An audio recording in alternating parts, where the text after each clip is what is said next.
হামিম গ্রুপের জিএম মোহাম্মদ আহসানুল্লাহ অপহরণ ও হত্যাকাণ্ডের ঘটনায় জড়িত 4 জন আসামিকে গ্রেফতার করেছে র্যাপিড অ্যাকশন ব্যাটালিয়ন।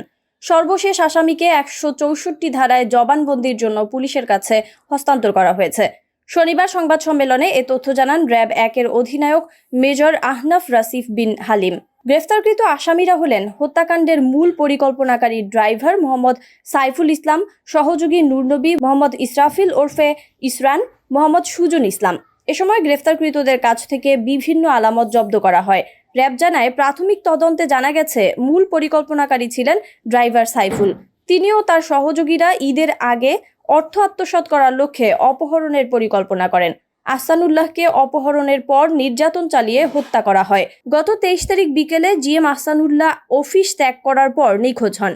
পরিবারের সদস্যরা তার সন্ধানে র্যাবের কাছে অভিযোগ করেন এবং সন্দেহভাজন হিসেবে ড্রাইভার সাইফুলের নাম উল্লেখ করেন। অভিযোগের কিছুক্ষণ পর সাইফুল সুকৌশলে পালিয়ে যান এবং ঢাকা ছেড়ে নিজ বাড়ি গাইবান্ধায় চলে যান। পরবর্তীতে 25 তারিখ দুপুর 12টার দিকে উত্তরার 16 নম্বর সেক্টর থেকে আহসানুল্লাহর মরদেহ উদ্ধার করা হয়। মরদেহ শনাক্ত করার পর র্যাব 1 ও র্যাব 13 অভিযানে নেমে প্রথমে সাইফুল ও নূরনবীকে যথাক্রমে গাইবান্ধা ও লালমনিরহাট থেকে গ্রেফতার করে। তাদের দেওয়া তথ্যের ভিত্তিতে ইসরাফিল ওরফে ইসরানকে গাজীপুরের কাশিমপুর থেকে এবং সর্বশেষ আসামি সুজনকে শনিবার রাতে গ্রেফতার করা হয়। আপনারা ইতিমধ্যে জেনেছেন যে হামিম গ্রুপের জিএম আহসানুল্লাহকে অপহরণপূর্বক হত্যা এর সাথে জড়িত যে সর্বশেষ আসামি, তার নাম হচ্ছে গিয়ে সুজন।